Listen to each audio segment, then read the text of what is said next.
इथे या बाजूला बस स्टँड आहे आणि हा रस्ता जो जातोय तर इकडे आहे मंदिर. वॉकिंग डिस्टन्सवरच आहे, 1 किलोमीटर आहे. तर आपण क्रॉस करतो मेन टेम्पल, पाटलेश्वरा सदन, त्याच्यानंतर पातालगंगा.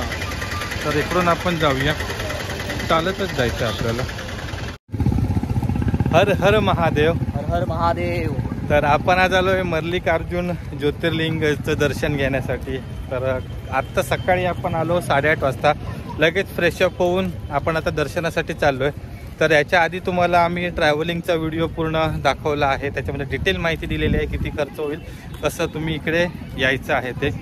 तर या व्हिडिओमध्ये आपण माहिती घेणार आहोत मल्लिकार्जुन ज्योतिर्लिंगाचं दर्शन कोणत्या प्रकारे घ्यायचं आहे, याच्या मागची आख्यायिका काय आहे, इतर सोयीसुविधा काय आहे. तर या सर्व माहितीसाठी हा व्हिडिओ नक्की शेवटपर्यंत बघा आणि व्हिडिओ कसा वाटला ते कमेंट करून नक्की सांगा. वॉकिंग डिस्टन्सवरच आहे, साधारण 800 ते 900 मीटर. आणि समोर आपल्याला तो एंट्री पॉईंट दिसतोय. तर त्या ठिकाणी ते मंदिर आहे. आता मंदिरामध्ये मोबाईल अलाउड नसणार आहे. आणि हे लगेज, आता आमच्या बॅग वगैरे देखील आहे, तर त्या देखील आपण इकडे लॉकर रूममध्ये ठेवणार. तर त्याची प्राईस काय आहे, मोबाईल वगैरे अलाउड आहेत की नाही, ते आता तिथे गेल्यावरच कळेल. जे ज्येष्ठ नागरिक वगैरे आहेत त्यांच्यासाठी या ठिकाणी मंदिर प्रशासनाने ही बॅटरीवरची रिक्षा ठेवलेली आहे. तर याने तुम्ही देखील प्रवास करू शकता. आपण आता मंदिराच्या परिसरामध्ये आलो आहे. तर इकडे नारळ विक्री केंद्र, नारळ, त्याच्यानंतर साईडला या ठिकाणी फ्री दर्शन, रांग, शीघ्र दर्शन, अतिशीघ्र दर्शन, क्लॉक रूम आणि माईक अनाउन्समेंट रूम. त्या ठिकाणी सर्व बोर्ड आहेत, इंग्लिशमध्ये लिहिलेले आहेत, सोबत तेलुगूमध्ये देखील आहेत लिहिलेले. तर आपण आता फ्री दर्शन रांगेमध्ये उभं राहूया. या ठिकाणी सर्व रेट्स आहेत शीघ्र दर्शन म्हणजे. तर 150 रुपये, 300 रुपये आणि 500 रुपये असे 3 रेट आहेत. आणि अजून तुम्हाला सेवा पाहिजे असेल तर इथे चौकशी करू शकता. तर चला आपण पहिल्यांदा आधी लाईनमध्ये राहूया. मेन लाईनमध्ये एंट्री करण्याच्या आधी आपण इकडे क्लॉक रूमच्या ठिकाणी आलो आहे. तर सामान वगैरे सर्व आपण इथे ठेवणार आणि मग नंतर एंट्री करणार आहोत. तर आपल्याला मोबाईल या ठिकाणी जमा करून ठेवावा लागतो. तर आतमध्ये कोणत्या प्रकारे दर्शन होतं ते मी तुम्हाला डिटेलमध्ये सांगेन. तर आम्ही इथे बॅग जमा करतो आहे आणि मोबाईल जमा करतो आहे. बॅगचे आहेत 20 रुपये आणि मोबाईलचे आहेत 10 रुपये. तर मित्रांनो, दर्शन आपलं झालेलं आहे मल्लिकार्जुन ज्योतिर्लिंगचं 6वं ज्योतिर्लिंग आमच्या 12 ज्योतिर्लिंग यात्रेमधील. मगाशी मोबाईल आपला जमा करावा लागला होता, त्याच्यामुळे आपल्याला आतलं शूट करता आलं नाही. तर मोबाईल जमा केल्यानंतर आपल्याला 3 प्रकारच्या लाईन्स बघायला मिळतात. म्हणजे एक आहे ती शीघ्र दर्शन म्हणजे अतिजलद लाईन. तर त्याच्यामध्ये तुम्हाला 2 ते 3 ऑप्शन्स आहेत, 150 रुपये, 300 रुपये आणि एक आहे फ्री लाईन. तर त्याच्यामध्ये तुम्हाला कोणत्या प्रकारचे चार्जेस नाहीत, फक्त भरपूर फिरून जावं लागतं. तर त्या फिरून जाण्याचा जो आपला मार्ग आहे त्या ठिकाणी सर्व रेलिंग वगैरे आहेत.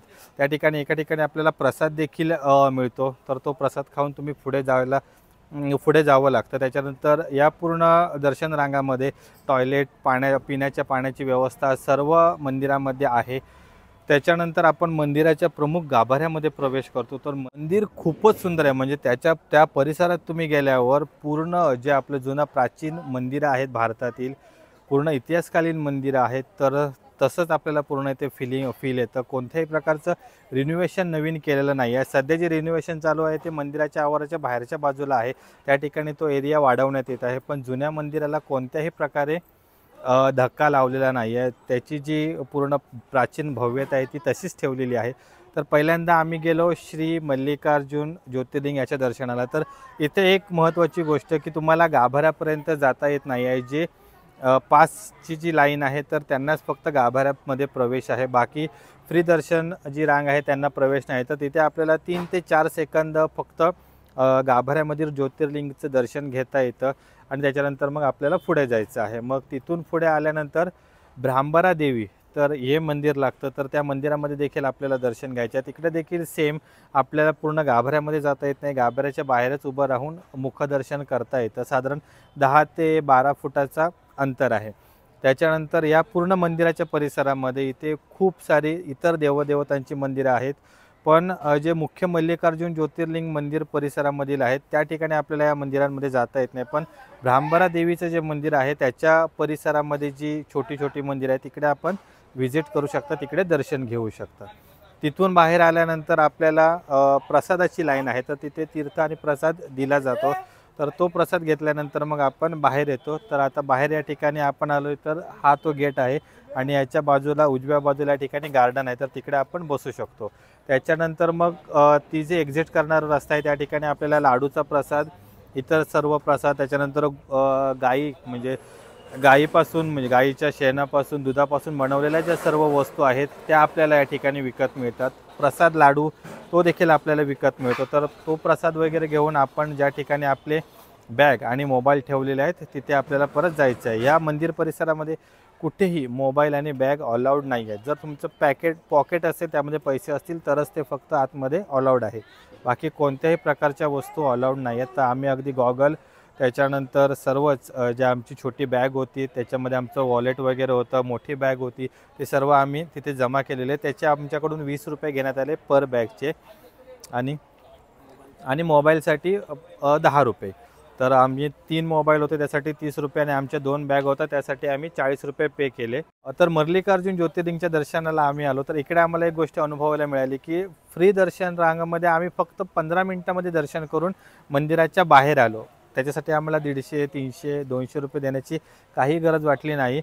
अगदी जे 150, 200 रुपये देत होते ते देखील त्यांना आमच्यापेक्षा एक 3 ते 4 फूट आतमधून दर्शन मिळत होतं, आम्हाला एक 10 फुटावरून दर्शन मिळत होतं. तेवढाच फरक होता. बाकी इतर अभिषेक वगैरे काय असतील तर ते आपल्याला या ऑफिसमध्ये सर्व त्याची माहिती मिळेल, तर तिथून ते तुम्ही माहिती सर्व घेऊ शकता. तर मंडळी ही आमची आम्ही कोणत्या प्रकारे दर्शन केलं आमचा अनुभव आम्ही तुमच्यामार्फत शेअर केला. या व्यतिरिक्त तुम्ही जर या ज्योतिर्लिंगच्या दर्शनासाठी आला असाल तर तुमचा अनुभव कसा होता ते देखील आम्हाला कमेंटमध्ये नक्की सांगा. श्री मल्लिकार्जुन ज्योतिर्लिंग तर मंडळी 12 ज्योतिर्लिंगमधील हे एकमेव असं हे ज्योतिर्लिंग आहे की ज्या ठिकाणी माता पार्वती आणि भगवान श्री शंकर हे दोघंही एका ठिकाणी वास्तव्य करतात. तर यामागची आख्यायिका देखील तेवढीच सुंदर आहे. मल्लिका म्हणजे पार्वती देवी आणि अर्जुन म्हणजे श्री भगवान शंकर. तर या दोघांचं या ठिकाणी वास्तव्य आहे म्हणून या ज्योतिर्लिंगाला मल्लिकार्जुन ज्योतिर्लिंग असं म्हटलं जातं. श्री मल्लिकार्जुन ज्योतिर्लिंग या स्थापनेची आख्यायिका देखील खूप सुंदर आहे.